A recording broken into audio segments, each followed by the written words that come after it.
Happy Chinese National Day, everyone. Yes, that's right. This is the 67th National Day of China, the People's Republic of China being founded on October 1st, 1949. So here, for the 67th time, the people of China perform their stately rituals on their state-appointed holiday to salute the stately flag and do the usual worship and genuflecting towards the symbols of the state in the usual meaningless manners, as I'm sure everyone around the world can relate to with their own national days. But this one might actually be somewhat more important than the others because this day, October 1st, 2016, doesn't just mark the 67th National Day of China. It also marks the day that the new SDR basket is launched with the Chinese renminbi, aka the yuan, as part of that valuation basket. Now, for people who have no idea what the special drawing right SDR is, well, you're in luck. I have an article on that subject, Meet the SDR, the Global Reserve Currency, from June of last year. And for people who don't know about the saga of the yuan inclusion in the IMF's SDR basket, I also wrote an article about that last December. The Chinese yuan is now an IMF reserve currency. Here's what it means. So please follow the links in the show notes for this video for both of those articles to get read up on the background of this, but I have just released a brand new article, SDR World Order, that compiles the information about this SDR change that is happening right now and what it really means and what it means potentially for the future. And this is so important. As I was putting this information together for this article, it knocked me from my horse. Once again, I was overwhelmed by the knowledge that this is truly a key building block in the construction of global government. Not the inclusion of the yuan in the SDR valuation basket itself, but also that in connection with a little noticed and far underreported story from last month, actually August now. In historic event, China sells first World Bank issued SDR-denominated bonds in decades. And the settlement of the currency settlement for that was in yuan. It was issued in China by the IBRD, one of the 5 member institutions of the World Bank. So the World Bank is now issuing SDR-denominated bonds in China. And that is significant because SDR bonds have been floated before, in the late 70s, early 80s. The last issue was in 1981. That was 35 years ago. Why are they bringing back SDR-denominated bonds right now? Well, in this article, I actually have links not only to well, I don't want to say famous because it certainly isn't, but it has been quoted before.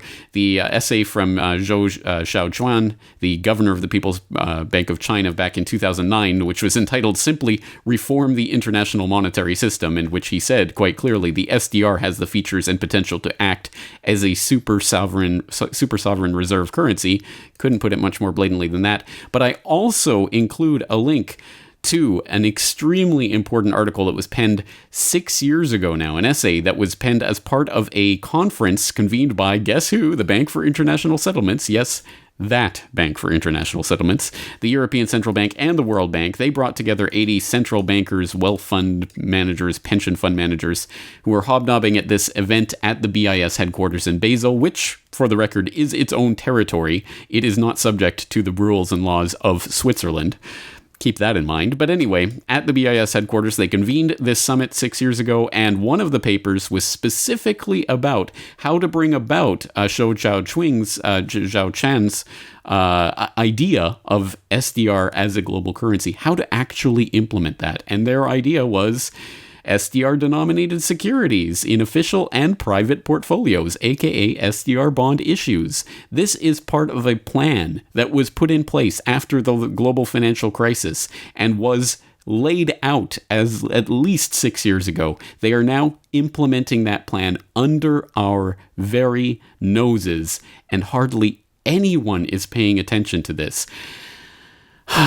It is frustrating, and that frustration is encapsulated in tweets like this one that I retweeted recently, talking about how people are distracted by celebrity gossip or the meaningless sideshow selection circus when there are very significant things happening in Syria right now. But at least as important as the things happening in Syria right now. Perhaps, potentially, in the bigger picture, much more important in the flow of human history are the things that are taking place in the monetary realm right now. And they are not sexy. Everyone wants to talk about Brad and Angelina or the selection circus. It's fun, it's entertaining, it's interesting. This is exceptionally boring and involves a lot of jargon, and it requires a bit of reading. But I guarantee you it is worth the effort to read through this. And if you do read through this article, and if you do appreciate it, please help to spread the word about this. Again, I was struck as I was going through and writing this article, once again, just how integral these moves are to the construction of global government. You need a global tax grid and a global agency of some sort that able to administer a global tax. But another leg of that global government absolutely will be a global monetary regime, and that will be administered by a global body like the IMF, like the using the SDRs as a potential instrument. And it will look like your local currency, but it will be administered from behind the scenes by the central bankers. Usually, probably 99% of the population won't have any clue what is going on or how the monetary order is being engineered. This is truly world historical stuff that's happening right now, and we've seen it happen before. We saw Bretton Woods, and we saw the system that came in.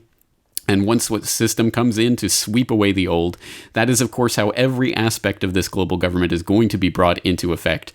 They're going to take the old systems, they're going to take them to a breaking point, and then once that breaking point is reached and there's a crisis, they'll say, hey, look, we have the solution, and here it is. We've seen this before, we'll see it again. It's a time-tested trick, and it can only work if we are ignorant of it and not prepared for their deception and their created crises. So I urge you, please do take a look at this article. Please do spread it to others. This is actually my subscriber editorial, but I'm putting this open to the public this week so that you can. Please help spread this information. I really do think it's important. Anyway, that's going to be it for today. The links to all of this will be in the show notes for this video. Thank you for joining me. I'm hoping to talk to you again real soon.